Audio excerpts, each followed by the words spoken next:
Good morning. My goodness, it's good morning. My goodness, the days and weeks go by, and like, what time of the day is it already? So, I'm like, wow, 9 o'clock already. I don't know where my morning's going. I've been up since 7, and wanted to at least talk a little bit today about a conference or Zoom call we had. Michael Dattino and I had with MIT and Tufts University on what can you do with people that have early stage cognitive impairment or mild cognitive impairment?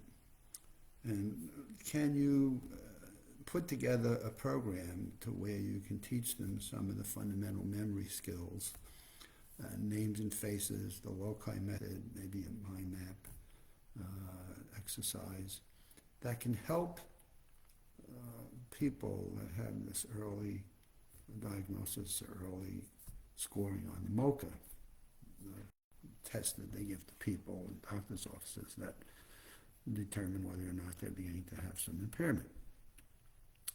And it was a really interesting conversation in talking with some of the top experts in the country on what is it that we are currently doing at the Memory Institute that's being done at the YMCA and Dr. Phillips. And what results are we seeing over the 3 years that this program has been piloted that is making a difference?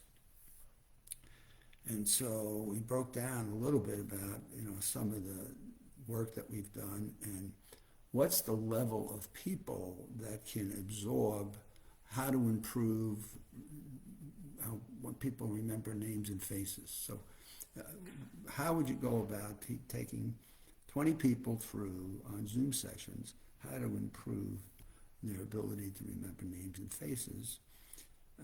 How can you demonstrate to people, demonstrate the use of the loci method, how you anchor objects in your residence or on some place that you can picture in your mind, and you can use those as anchors to then store information that you're trying to remember.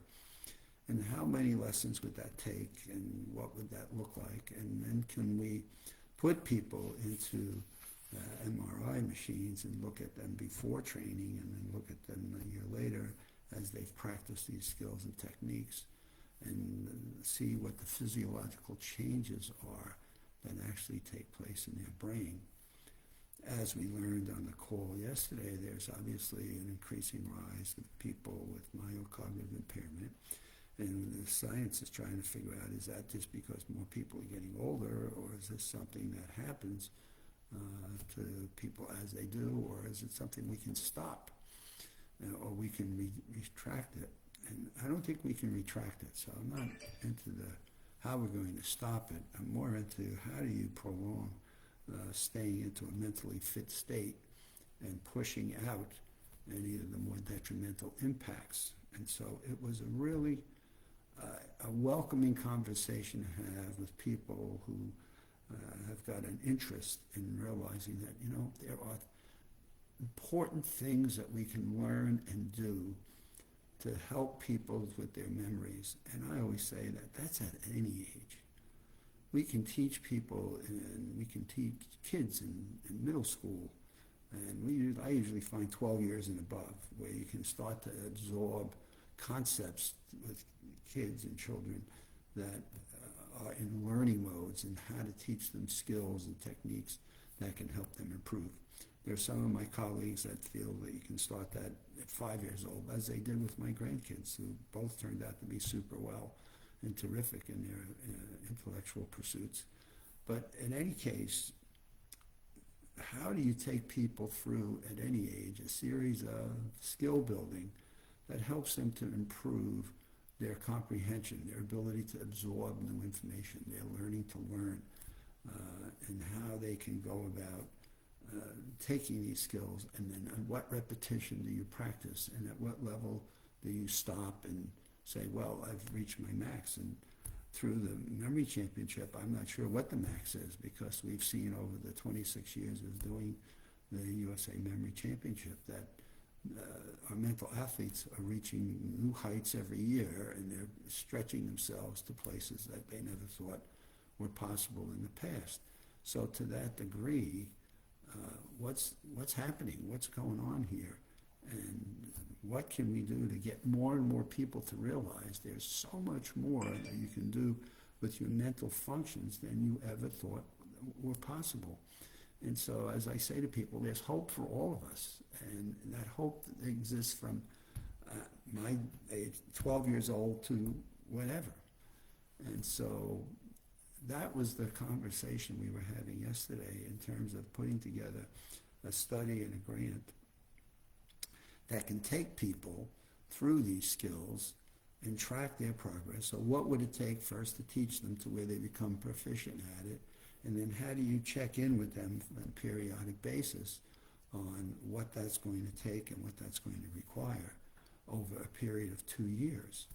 And this was exciting. This is what I've been living for the last 25 years, as I talk about it, in promoting the Memory Championship and getting people to realize there's so much more we can do with our ability to retain, learn information at any age, given the desire. First of all, giving them first the belief that you can, and then willing to take the practice. So we talked about this in terms of, as we've worked with students in college and high schools, their attention span to staying through with something is a little bit short.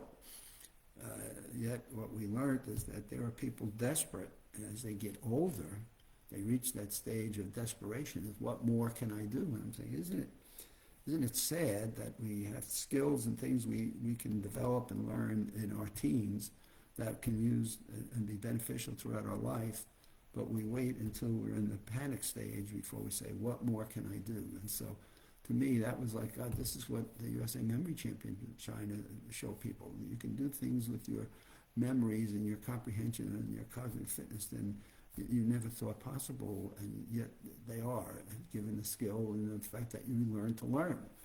And so it was a really terrific call, Zoom session. We walked away with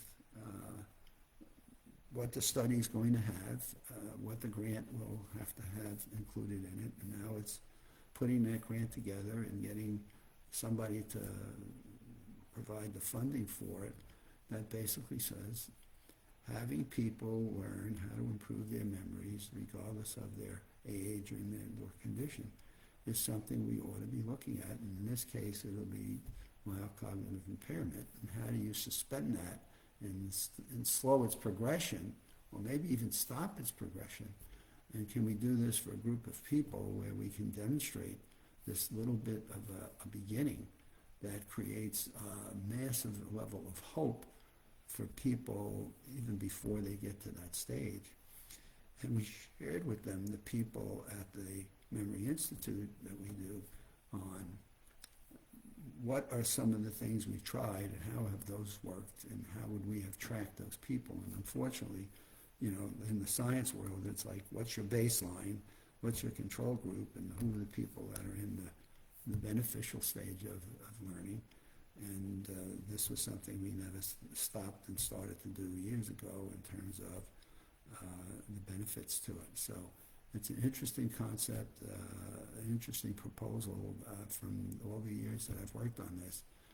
I'm very confident of what the results will be in the demonstration just by the feedback of the family members that are part of what we do here in the Dr. Phillips section, Orlando area of Florida. So I am